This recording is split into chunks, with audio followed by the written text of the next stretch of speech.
Okay, here is a good question. Good morning. I'm in my good mood today. As you can see, I'm in a very good mood. So, yeah, good mood for me means my arrogant mood. As you can see, I'm like slightly angled, like, yeah, it's called arrogance. The question of today is where your arrogance can lead you. Well, there is an old saying from my country which is saying, what was it saying? A good word can open many doors or something like this. I don't know about that. How many doors an arrogance can open? Well, let's typical New York City, too much noise. Well, to tell you honestly, I think these ambulance, I think they are too arrogant. You know, like for arrogant guy like me, the ambulance are over arrogant. They somehow, you know, yeah. Let me structure this thought about these ambulances. So here is the deal with these ambulances, the firefighters and especially the police. I think that they're people, low IQ people granted with a lot of authorities driving these vehicles. And they don't have to be like all day long, you know, come on. I think this is very arrogant from these guys. Somehow they assume they can bother the whole city because they are in a rush. Well, there was this one guy working for some company. It's not a company, it's the government of the United States, and he invented this sound device. Guess what? Sound travels in all directions. But this guy invented a sound that travels like a laser. It's beamed.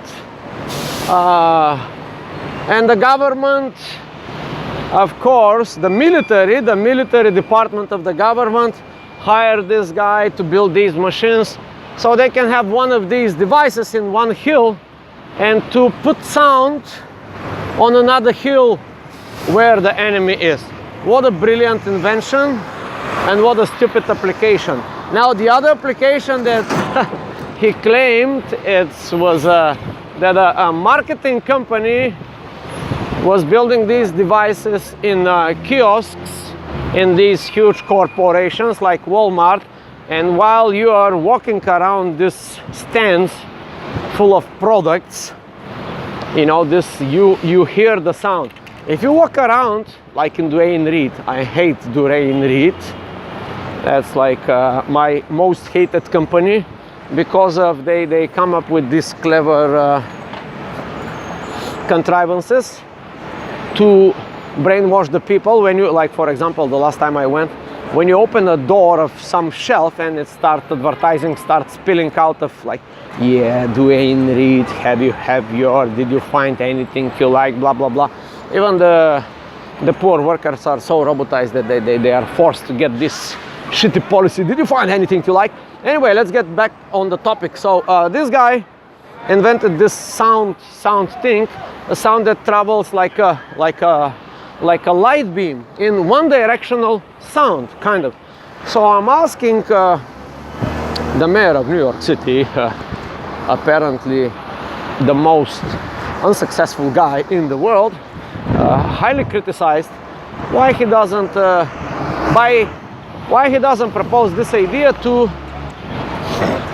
I think it's time New York City to invest in the quietness of this city. It's getting too crazy. It's getting out of, you know, the arrogance in this city is like tremendous. So I'm always trying to be more arrogant than anybody else, including the ambulance. But here is my arrogance where it can lead me. I should go tomorrow to the mayor's door and knock on the door and ask him, Mr. de Blasio, why don't you buy these devices and Install all these the opposite of laser sound devices, laser-like sound devices that can only make noise in one direction, which would be the direction forward, in front. So you don't have to, you know, the whole purpose of this sirens is to clear the way ahead.